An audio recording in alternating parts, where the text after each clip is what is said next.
Alrighty, welcome to another episode of the One Last Cast podcast. My name is Jonathan, and as always, we have Merriel Solesky here. Say hi, Merriel. Hey, how's it going, guys?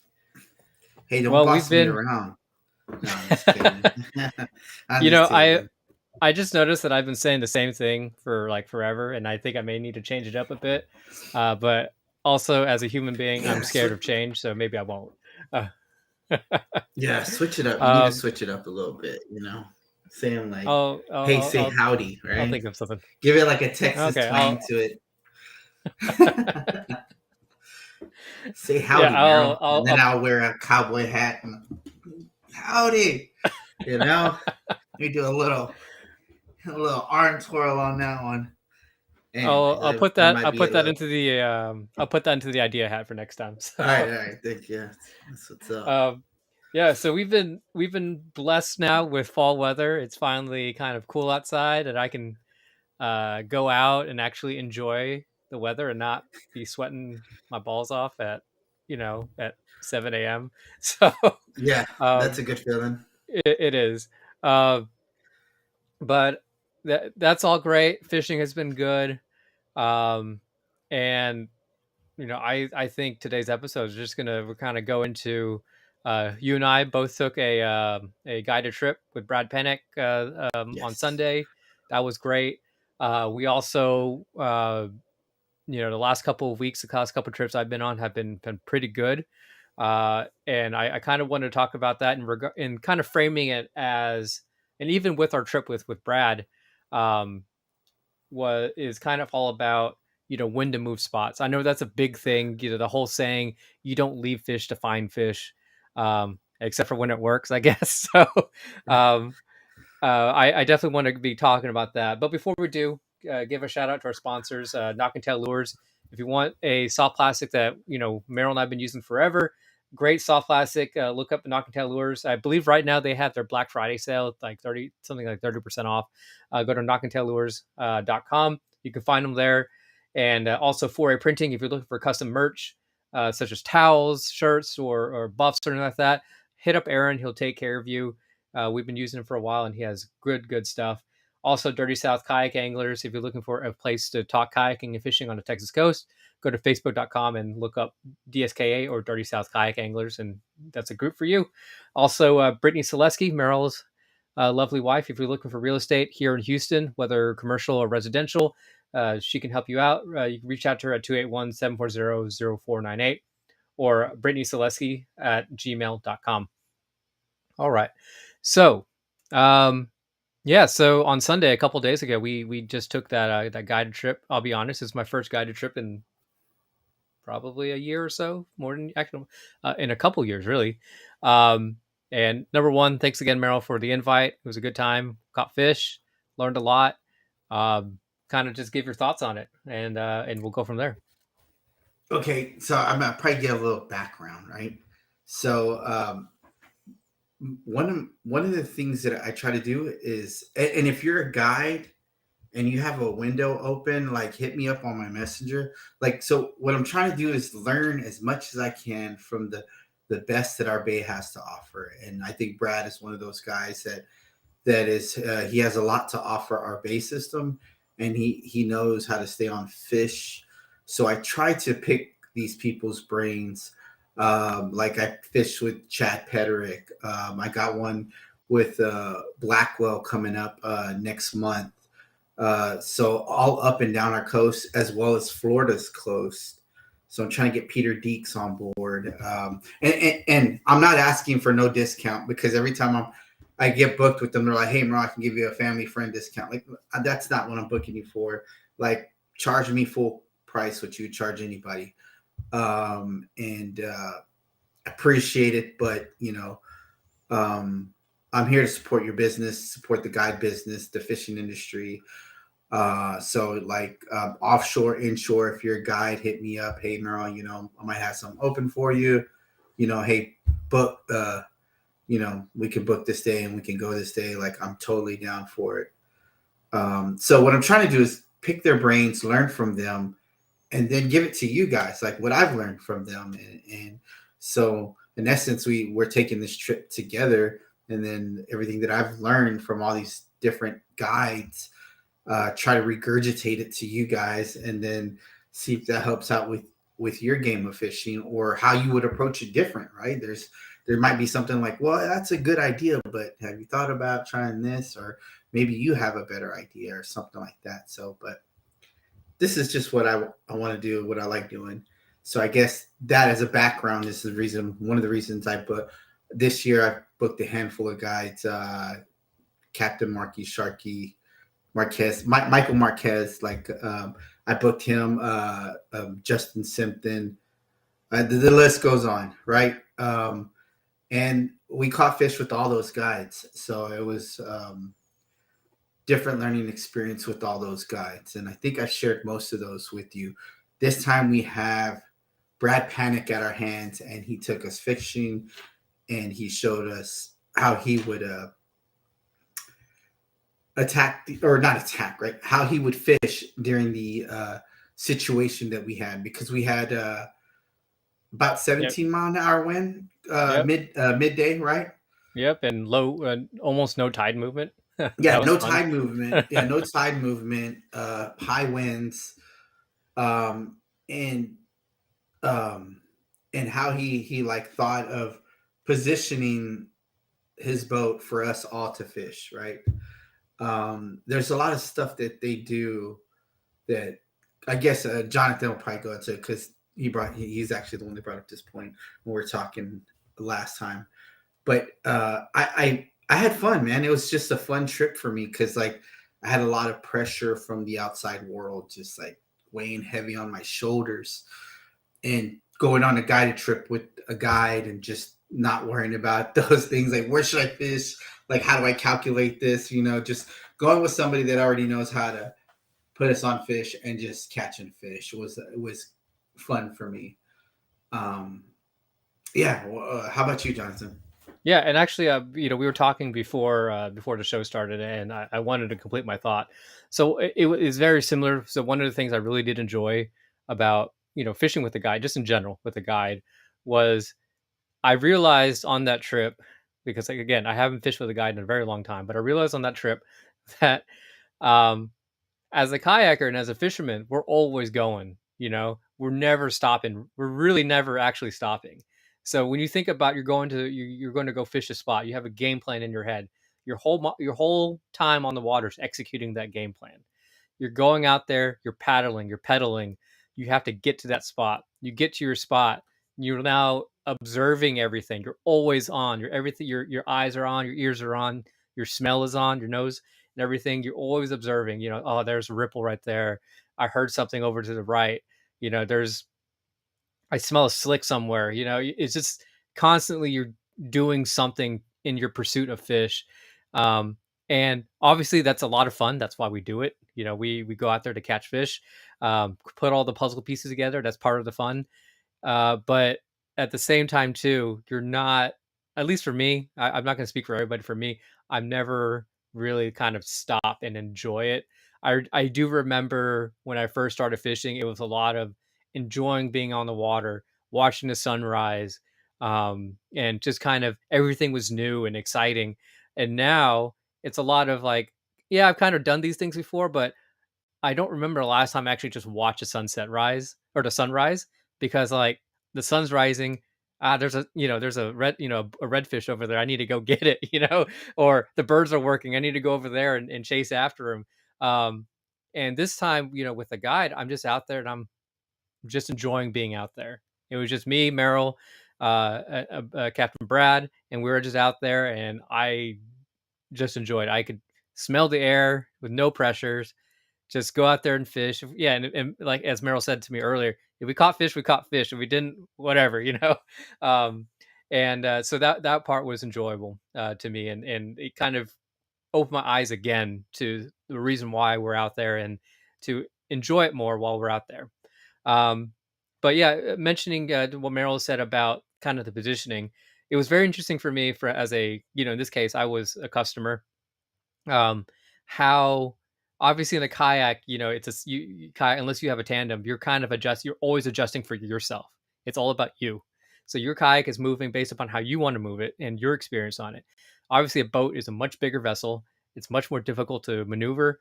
And in this case here, we had high winds, and the way that Captain Brad moved the boat around was always in an adjustment for all three of us to fish this one particular area.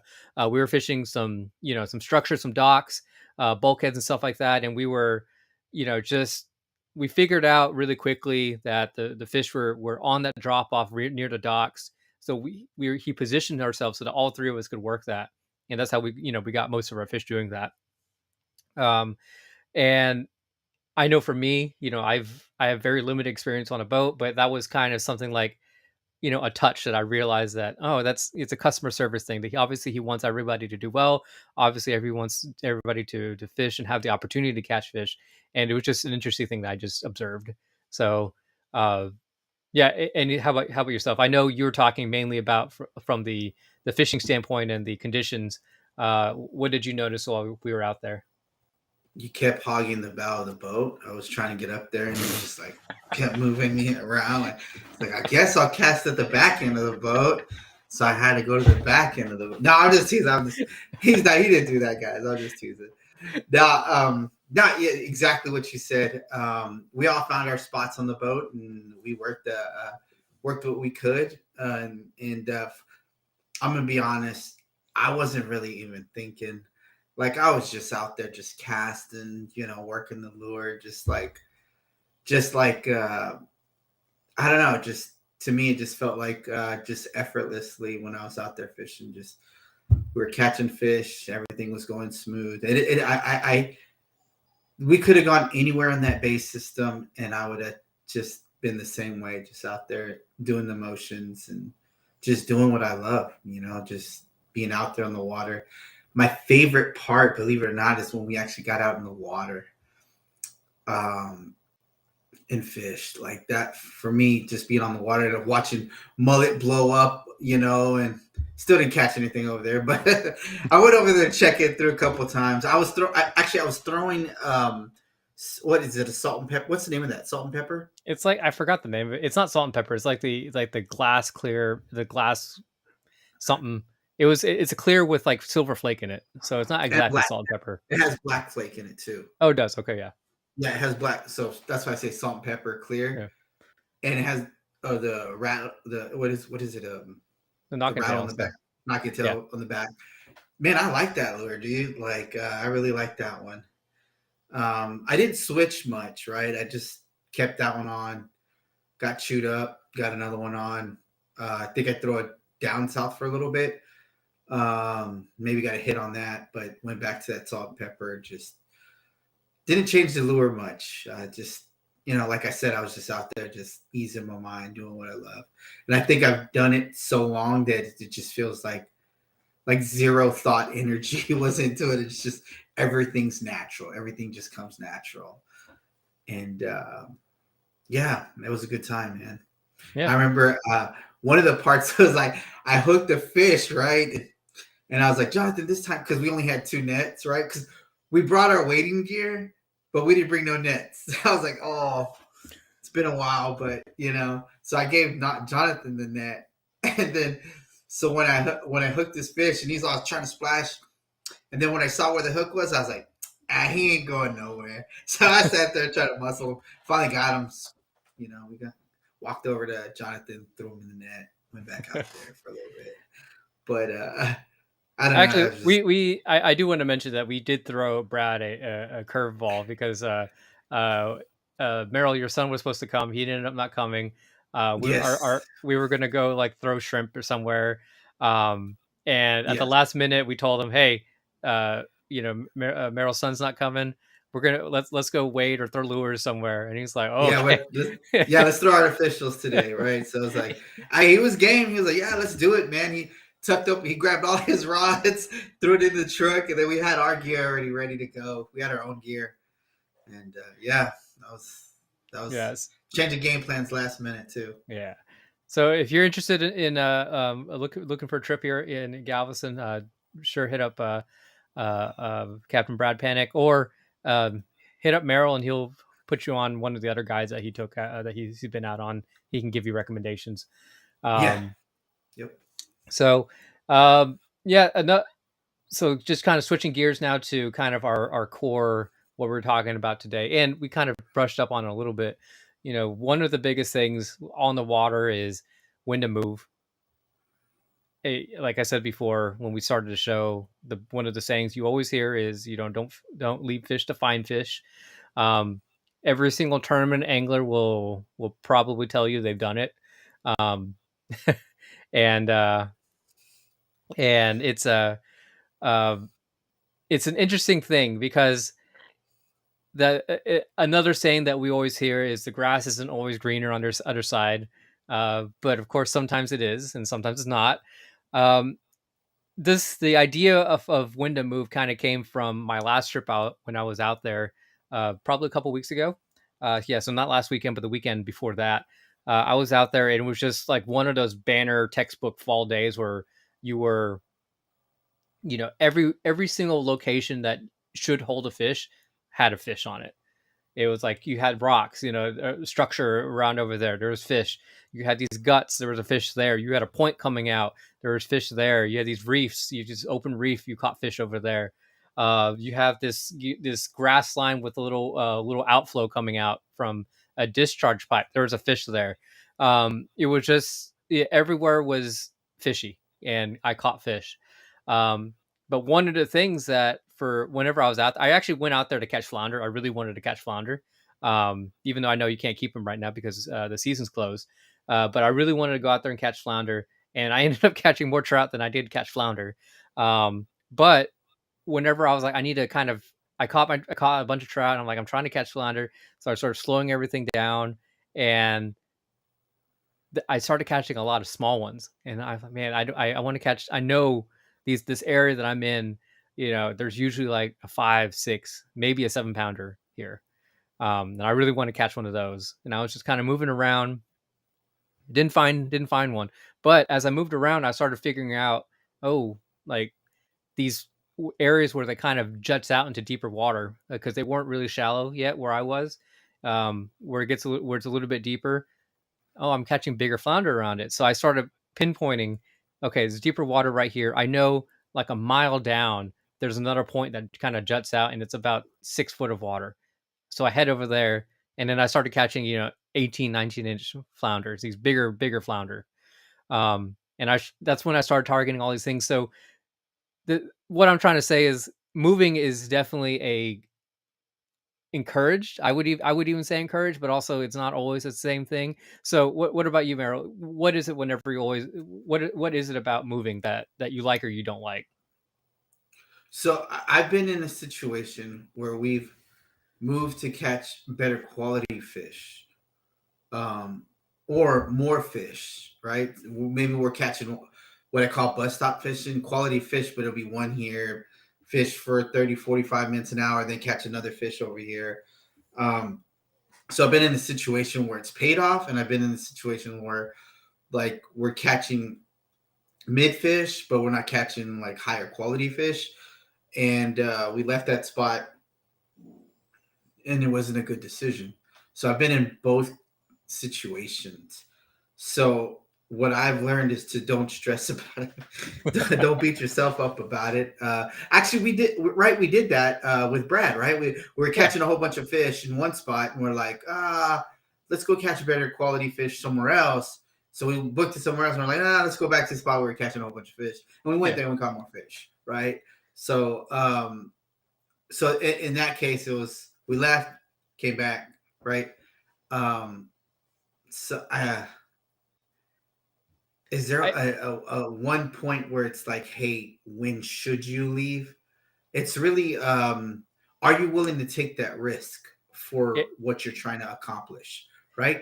Am I willing to take a risk right now that if I leave this spot where I'm catching a fish to go catch, I'm guessing, right, better quality fish, right? That's a risk you have to take, and that's yeah, fishing. and I think that's the big key right here is that you have to know what you want. Yes. You don't move just to move. You need to move for there's a reason why you're moving. If you understand that your goal, I want to catch bigger fish, and typically when you're doing that, you're in a tournament or something like that. I'm I'm catching the fish here. They're just not the tournament quality fish I need. I need to move somewhere else. But you're exactly right. You have to understand what you're doing, but also being willing to take that risk. Um, there's a lot actually to go the other way. Um, what was it? The last saltwater survival series was the flounder. Yeah, the flounder one, the flounder tournament on the saltwater survival series in October. Jay Lee and I were fishing that tournament, and we keyed in on a spot. It was a choke point, an outflow that went from like 15 foot, and then on the edges was like a foot and a half. Um, Caught flounder there before. They should have been there. We had really good, strong outgoing tide. We got there. Bait was everywhere. Like you could hear like redfish busting. We assumed it was redfish, um, and they were just busting up. Everything looked primed. Like if we stayed right here, we're gonna catch the flounder that we need. And it stayed like that for 6-7 hours. it just it looked great the entire time. Every so often fish would bust, uh and it just never, that switch never turned on. And we ended up, we covered a lot of water after that, and just nothing. But that's kind of the opposite too. We but it's the same thing. We took that risk. We were like, it's going to happen, it's going to turn on, it's going to happen. Took that risk, and it never did. So Yeah. um Um, but yeah, yeah. So, I was on the South Shoreline by Pelican Island, and I was fishing this whole area, right? Bulkheads, all kind of structure, inlet, and I fished this area, and then the tide changed, and I came back, and I was like, man, there has to be. I've always caught flounder here, like there has to be flounder here. Man, cast after cast, 20. These were 22s, 20s, 22, 20, like just big old doormat flounder. And I just remember that spot, like when the tide started falling, like then they started turning on. But I was casting there like an hour, maybe 2 hours before, by the time I came back to the spot, and thinking like, man, there has to be flounder here. Like I always catch flounder here. And it was just that for me, it was like the tide movement changed everything for those guys. I'm not saying that was your situation, but that's just a different situation. Um, I noticed that when we were going down the shorelines, like all these it's crazy, right? At my age, I can barely remember certain things, and I guess maybe because it doesn't mean importance in my life. But if I drive down the shoreline, I think me and Brad were just going like stories and stories of that we had and stuff that we've done on the shoreline and how we fished this area and how we fished that area, and and like I remember those things, right? But I can't remember somebody's name that I just met like 2 months ago or something like that, or somebody that I know for a while and I just can't remember their name. But I can remember a fishing story. But I mean, that's just fishing's different. It's I guess I'm just confusing this whole damn thing. And anyways, go ahead. no, I I think like the biggest takeaway, like you mentioned, was like understanding exactly what you want to do. Because if you're out there and your whole goal is just like a meat haul kind of thing, just stay where you're at and catch those fish. Fill up your cooler, or fill up your stringer, whatever you want to do. But then if you want to, or if you're not catching the fish and your goal is to do meat haul, maybe you should uh, consider moving. Uh, yeah, and I know people in the chat. One person said like, "What if you prematurely try and it and the school in the school may form?" I think part of it is like you just don't know. We never know. We have an idea based upon experience that we have, um, and obviously your observation skills and what you're doing out there. Like I said, I was out there and I found that the flounder that I was targeting, that I wanted, were a little bit deeper, so I started targeting deeper things, and that kind of spurred on in my head. Okay, if they're positioned deeper, I need to move. I know some spots, further down the shoreline where it's a little bit deeper. It's the same shot type of structure I'm kind of looking for, and I caught what I didn't catch what I was looking for, but I felt like I had opportunities to do what I wanted to do. And that's really all you can do. Right. Well, I Um, mean, I think you the Robert question is experience comes with how many times you're on the water. Like, the more times you're on the water, let me give you example of a back lake, right? So I know that these schools, they start schooling up, right? Or they start moving together when that tide starts falling in that back lake in this one area, right? I wouldn't known that if I didn't spend that much time in that water back there. When I was guiding heavily, I would always say, "Oh, the tide's falling. Look, I know exactly where to go." So me and the group that I was with, we'd go back there, and sure enough, they started schooling together. They started schooling together, and that happened because of the amount of times I was on the water and the experience that I've gained. So sometimes your instincts may be wrong sometimes, but you got to trust them. Like you have to trust your instincts. You got to trust your experience. If not, you're just gonna drive yourself crazy, right? Right? Because you're yeah, thinking like 100 different things, but you just got to trust your experience, trust your gut instincts, and go with that. If Like I said, if not, you're just gonna drive yourself crazy, like, because there's 100 possibilities that could actually happen. You know. yeah. And I guess another time kind of thing to take in consideration too. Again, it kind of falls in line with the risk thing, but this is also from a tournament angler perspective. Is I mean, and when I say move, it could mean like I'm just going a mile or two down the shoreline, or also for me personally, if I'm thinking move, I'm also thinking about, can I load up my car, load up my kayak, drive to another location, put back in, go to where I need to go, catch the fish I'm hoping to catch, and then go back to the vehicle and then make it to the weigh-in. That's all. It's always that's one Yeah. thing. Whenever I was fishing with Jay at like hour three, I'm like, okay, there's a little bit part of me that's thinking this may not happen today. We may be kind of screwed because where we were at, and I was thinking, okay, we're here. If I wanted to go somewhere else, it's going to take me like an hour and a half to get there, and then I need to put in and take another 30, 40 minutes to get to where we're going to go. And if I catch a fish right away, I'm still going to be late, Right. So I had That's happened to me. Right. I've been. I'll give you an example. I was in. We were in Baytown, and we fished. It was like a 2 day tournament, and we caught fish there the day before. But then a northern came through, blew the wind out, and I was like, "There's so much fish there." Like I caught two like 27 and 3/4 back to back early in the morning. The rest of the day was chill, right? We even went to the weigh in early. The next day we went there, the fish were just not there. We booked it all the way from there, all the way to Sabine. And as soon as we got on the water, went down the canal, I got one, and I lost two opportunities from snap lines. Like one was on, pop my line. I forgot to change my line. Came across another one, set the hook really hard. I was like, I'm not losing this one. Bam, pop my line again. And that's why I stay away from 20 pound braid. I think I snapped that way too many times. So I just stick to 30-pound braid because of that tournament. But that in that case, assuming I would have landed one of those, we would have won that tournament.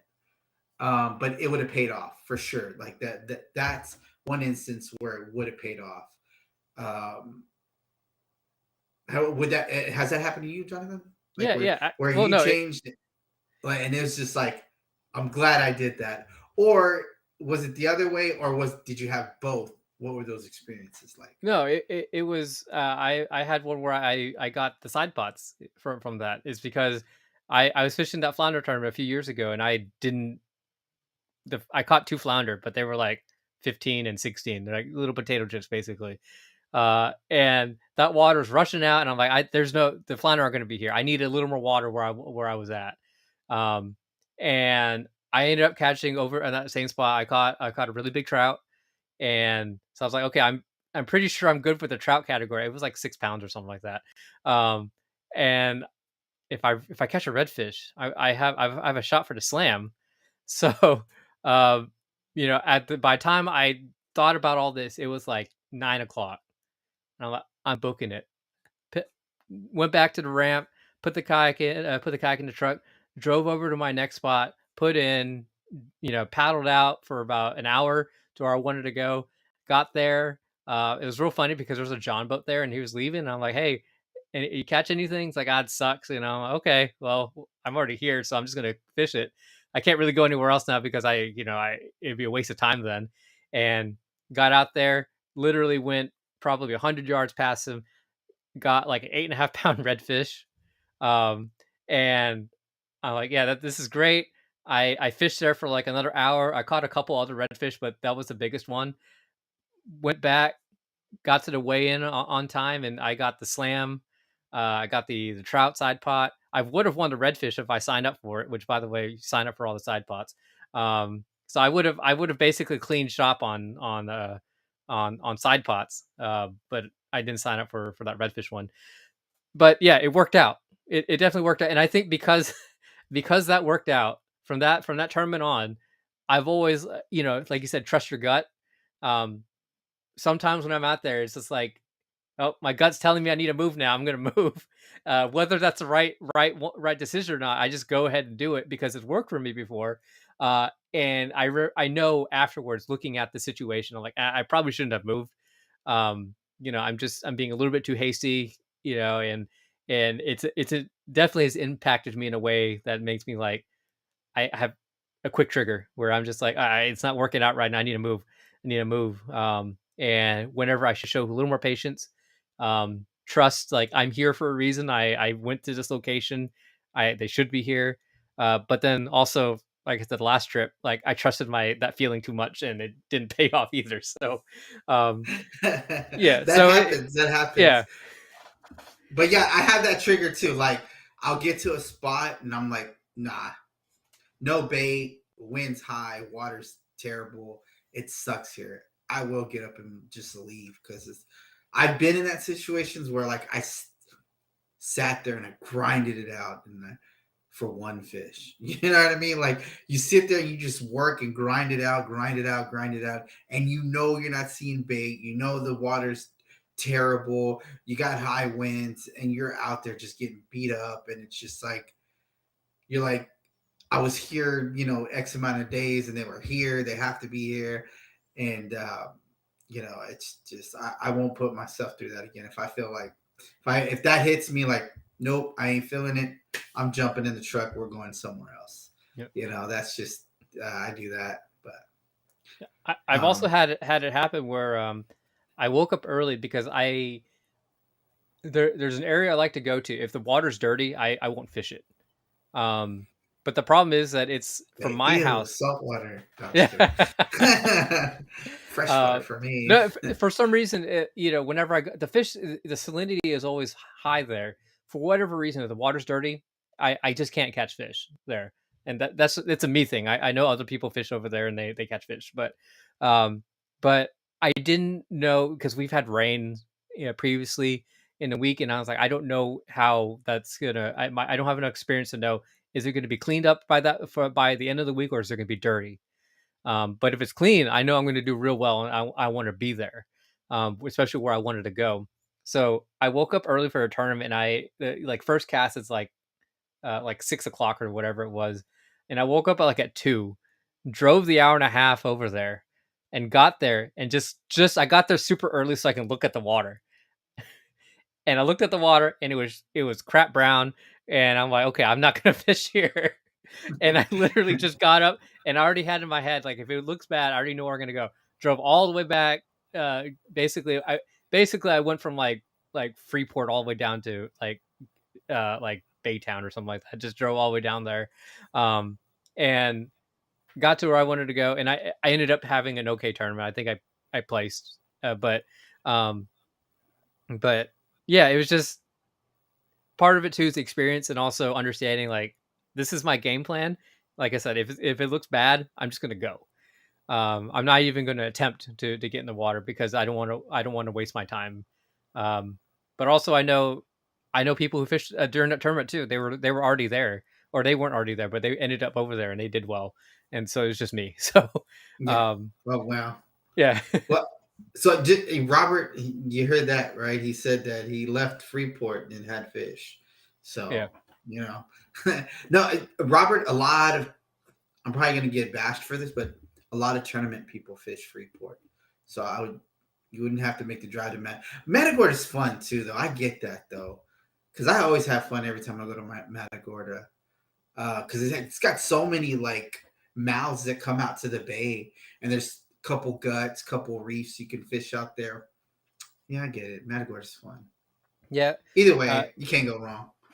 it's just Matagorda is so far away, and also all of, like, the good stuff, like the real good stuff, you need a boat because I'm not going to get over there by kayak. All the Where real good, Matagorda? yeah. No, man. There's Uh, a lot of launch spots no, at no, no, yeah, Matagorda. no, there is, but all the places I fished in Matagorda that I've done real well with have always been in a boat, and I definitely can't get there by kayak. So Mm. it's basically Ah, it's basically in the middle of Matagorda. I'm not going to be able to paddle all the way over there. yeah, dude. I'm telling you, it's not that big. Matagorda, it's big, but I mean, you can get to it. There's ways to get to it. I promise. You show me where you want to go in Matagorda. I'll show you how to get. I'll show you where Okay, to launch and how to get there. okay, Um, I mean, the most you'll spend is maybe an hour on getting there. I think you can get anywhere for an hour, 2 hours at the most. But then not everybody's willing to put that time on it. I yeah. think I'm going I'm a offshore, I'm used to those hours of 2 hours to 3 hours on a kayak, and I just realized people that fish inshore, they're like 30, 45 minutes, get there where they need to be, catch a fish, come home. 3, 4 hours, they're already done with their fishing trip, yeah, And uh, that's just me getting to a spot from offshore fishing, right? Yeah. yeah, time. I'm sure you know this. Time is money. So yeah. Yeah. That's true. That's true. That's true. I just realized that. But yeah, no, Matagorda is fun. There's a lot of reefs there, man. Yeah. Ton of reefs. Some, you know, I like I like some reefs more than others. I like some shorelines more than others. Me and Justin had some fun on catching big trout on some shorelines out in Matagorda. But, you know. Oh, speaking of Matagorda, there's a tournament.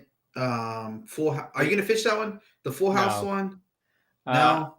I think it's so actually not this weekend because it's Thanksgiving weekend. The weekend after we have the Toys for Tots tournament here in Galveston. Uh and I'm trying to remember the details, but that's going on this not this weekend, but the weekend after, December 7th, I believe. Also, the Fish West End uh, trout tournament is also on December 7th. If for those I of you who won are that interested. once. I might have to make my appearance. Oh, it's not 21 anymore, right? Because that's an Yeah. illegal drought now. No, no. So they do. They have a system now where they do. They don't do live weigh-ins anymore. It's they have certified scales that they give to everybody, or you have to buy and get it certified. And you have to do video submissions. Is it those catch Yeah, ones? yeah, The yellow ones? yep, Okay. yep. So you can Oh, still that's turn not in. bad. You can still turn in your 3 fish limit of 7 pound trout and turn in 21 pounds if you want. So Oh, that's even better, right? Yeah. Might make an appearance. When is that one? I believe it's the weekend. Not so. I'm going to look right now, but if I'm not mistaken, I believe it's the 14th. I'll double check that right now. Oh, I think that's the same date as the Full House one. That may be, yeah, I would rather fish the Full House one. That one's more geared for yeah. It kayak is. fishing, and it's captain's meeting in the morning, so you get to see everybody. That reminds me of the old saltwater survival series back in the Yeah, day, the where shotgun we start. all yeah, shotgun stuff where everybody meets up. It's funny, right? Because I remember everybody's like running to their vehicles with their little small bag of lures they had to use, jump in their cars, and take off to their fishing spots and come back. And it was sponsored by Egrets, right? I think it Correct, was, correct. or Egrets baits. Those are fun times. Those are fun times. Yeah, Yeah, that would be definitely a tournament that I might try to squeeze in. I don't have a partner, so yeah. maybe So I'll find actually, one. the full house tournament is Saturday, December 14th. Okay. Um, so that's not next weekend, the weekend after, but the weekend after, and so basically 3 weeks. The um, Toys for Tots tournament is December 7th, same date as the Fish West End uh, trout tournament. So Hmm. yeah, um, And you're fishing that one. I'm fishing the Toys for Tots one. I usually fish it, uh, and actually, I'll be No honest. side pot for you.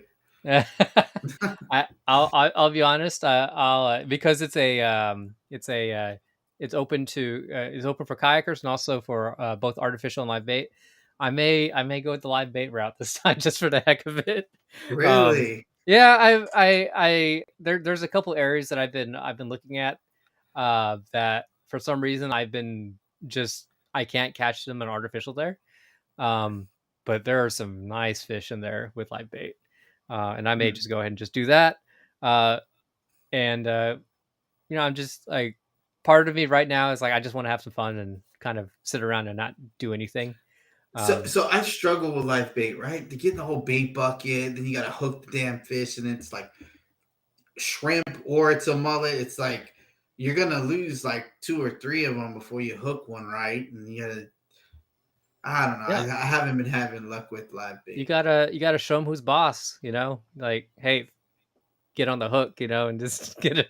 Yeah, No but on a hesitation. kayak, that's just like like I don't know. No, no, no. See, here's the other thing. Remember, for a kayak, I kayak to get to places so I can wade. So Yeah. it's I'm not fishing from the kayak. I'm going to somewhere where I can hop out and wade with that bait, and then Mm. I'll be fine doing that. What are you gonna Um, use, mullet? Or uh, I'll see what's available. So it's just whatever's available. Uh, but also, if I have the opportunity to fish this weekend, there's one place I want to look. Just because now we're basically in the full fall swing. I know Wednesday night we're gonna have a real nice cold snap. Probably the low's gonna get down into maybe the mid 40s. So mhm. um, that may change my game plan up a little bit, depending on how if I'm able to fish this weekend. We have obviously Thanksgiving weekend, so we have a lot of family stuff going on, but we do have a question from D. He's like, what advice would you give to someone wanting to fish their first tournament? Ooh, that's a good question. That's a very good question. So, Merrill, being the seasoned angler that you are, who has taken multiple side pot checks from me, Beat that. No, what he meant to say, D, is many beat downs. Pot donating. I donate to the pot all the time. Uh, I've lost a lot of money in tournaments. Yeah, that's my advice. Prepare to lose a lot of money. No, no. Actually, if you can, if you have a lot of time, if you have time on your hands, um, and depending on what tournament is, try to understand the behavior of if it's like example, right, trout. Understand the behavior and their breeding patterns and kind of what they do. An example, like if it's like breeding spawning season, like which is pretty big for a trout, they like to hang over like oyster shell. They like to have certain grass that they breed in and put, certain areas, structures that they like to hang out at. So like understanding that about trout and the behaviors of how they feed and try to put that together in a puzzle piece for redfish. See how they're moving in these back lakes, these far back lakes. Are they moving north to south? Which lakes are they in at certain times? Or do they stay there? Is there enough bait for them to stay there, or are they leaving? Right. So kind of staying on top of them, watching the bait and how the redfish feeding patterns. Like I gave an example earlier. This particular back lake, when it starts to get lower, like it starts dropping below a foot or some on an outgoing tide, we shoot straight to that lake. Doing a little bit of homework, understanding your tide movement. You could feel the water moving sometimes, the wind. So which way the wind direction's coming in, is that in your favor or against your favor, um, to get back in those areas that you've done homework in. Um, I know the more successful anglers are the ones that do the homework. They get out there and they do their homework and they get out there and they pre-fish these areas and understand them better. Those are the guys that are. that do pretty well. Did I say a lot? Yeah, Did I no, say too I much? think that's no. It's good advice. I think unfortunately not a lot of people have time to put in on the water, and that's just a kind of a handicap that you're going to give yourself. There's a lot of anglers out there, a lot of good tournament anglers, who they've spent the time and perfected their perfected kayak fishing or fishing in general. So they will have the edge. One of the things that I there's probably two or three tips that I would give. um, One of them is kind of taking upon what Merrill was saying. If you understand, whatever your target species is, ru- get a game plan ready, and especially for your first few tournaments, stick with it. Like I know this, it's also kind of going against like the episode today is like when to move. Just be very rigid in it, because I think the first few tournaments that I fished, I didn't have any rigidity in my what I was doing, and I was just kind of bouncing all over the place, not really understanding. Like it was like, this isn't working, I'm going to move. This isn't working, I'm going to move. Instead of, I'm here. What do I see? What do I observe? How can I make this work? Is it, usually if they're, I'm usually catching them on the backside of this, uh, this point whenever the water's coming around. If it's not, that's not working, maybe they're in the current. How do I fish that current really well to get them? Or maybe they're on the other side of that point and I need to go to the front and figure that out. Putting yourself in situations you haven't done before, obviously safely. Safety is number one thing. um, and so yeah, sticking with that. uh, and also just kind of yeah, just, I think the other one is just kind of have fun. This is part of it, is fishing is a little bit about fun. um, and because your first, unless you get lucky or if you're good, that helps too. uh you're going to be donating to the pot a lot, to start out. We all do it.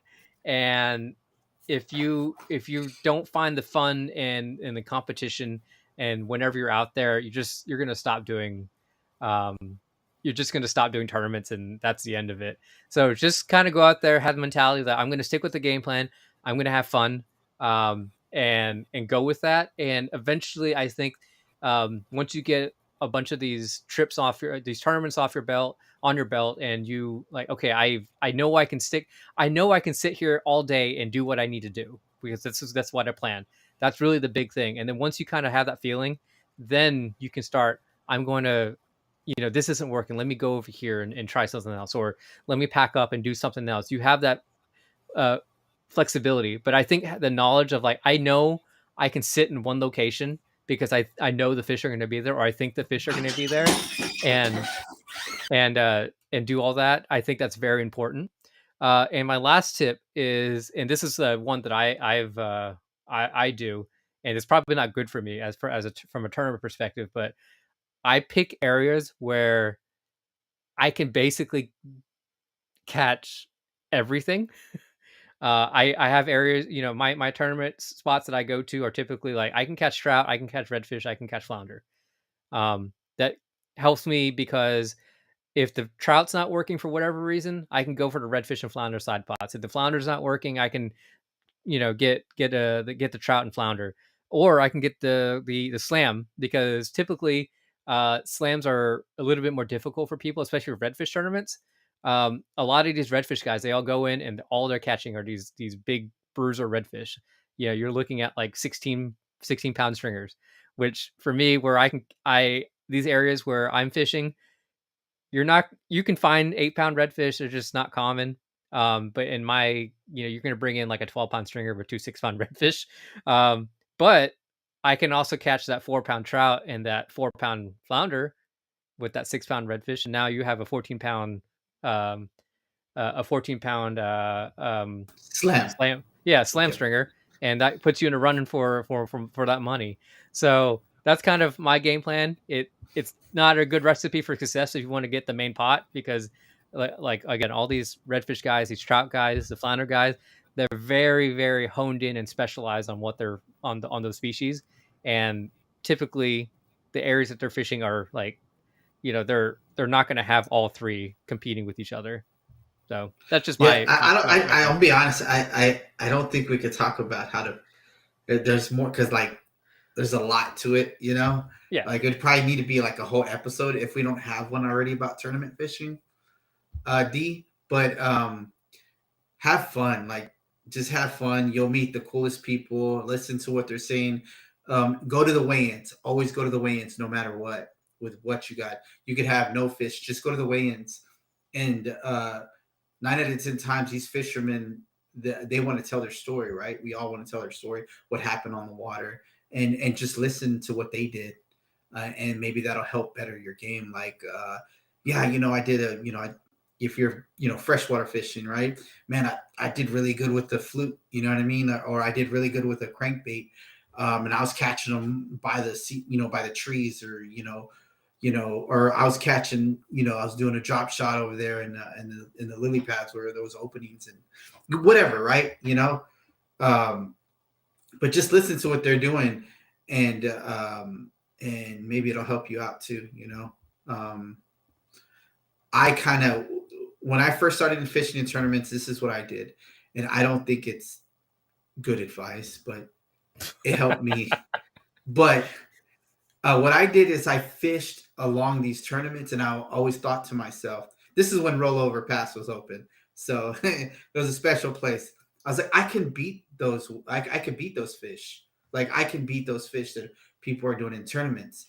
So then I'd fish them, and then I sat there and I waited, and then finally I was like, you know what, I'm going to fish a tournament, and I was winning. Like I was like I started doing really really good, and then and that happened for a short period of time, and then I just started doing terrible after that. But I at least won a handful of tournaments. Um, no secret, out of rollover pass, catching big quality fish. Um, but I sat there and watched these tournaments. I watched them before I fished them, and then I actually try to like fish the tournaments when they were fishing, fish the day that they were fishing the tournaments, and seeing the fish that I was bringing in, I was like, I could beat those fish. So that's what. But then it Actually, was short. that's That roller coaster ride went so high, and then it came down pretty hard. It came down really hard, and skunking, like it got bad. And then yeah. you feel the urge to like you have to when you do. The thing is, when you do real good, sometimes some people feel like they have to hold that. And what I learned is you don't, man. You don't have to hold that high. Like if you're doing really good in tournaments, you don't have to hold that expectation or that ego or that pride. It's just, man, just go out there and have fun. You'll meet a lot of cool people, talk to people in weigh-ins, and wish you the best of luck. Go ahead. What were you Yeah. gonna say?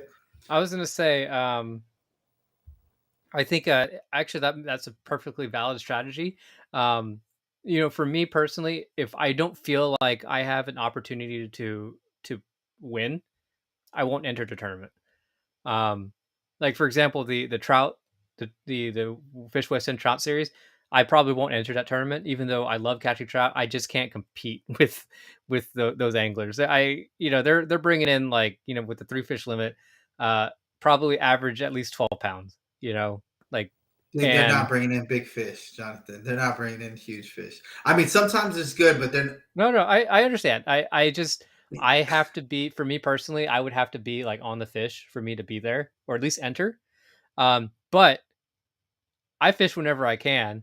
So a lot of times I'm not going to fish a tournament, but I'm going to be in tournament mode and I'll fish that day. And I'll be like, okay, I caught this 4 pound, 4 pound trout, I write it down. I'll do, I caught this 3 pounder. Okay. I bumped that out. I caught I did real well. I caught a 6 pounder. And at the end of the day, or the next day, whenever they post results, I'll be like, okay, I would have gotten like fifth, or sixth or something like that. That's not bad considering. I think that's a perfectly valid kind of way to kind of get yourself into it. Some people dive headfirst into projects and into in this case tournaments. You don't have to. You can always just kind of like Merrill did, kind of sit from the side and kind of figure that out. Um, and then just I think a lot of it has to do with confidence. Part of me, I'm still developing that. If you're confident that you're going to do it, do it.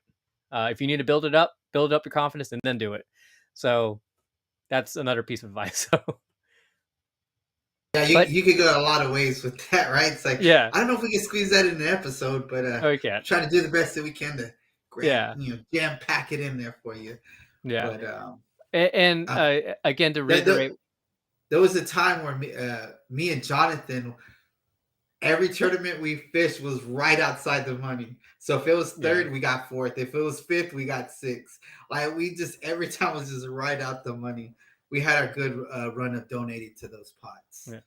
That's why we don't But go fish ahead. together anymore.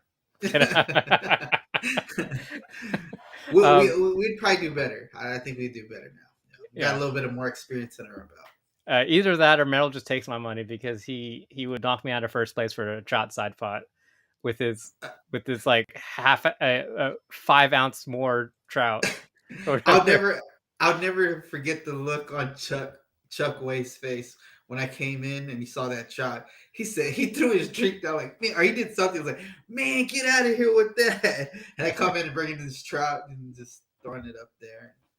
Oh my gosh, And people I do must want to hate me. reiterate. I do want to reiterate the what Merrill and also Phil in the chat saying is yeah, just go to the weigh-in. It's a lot of fun.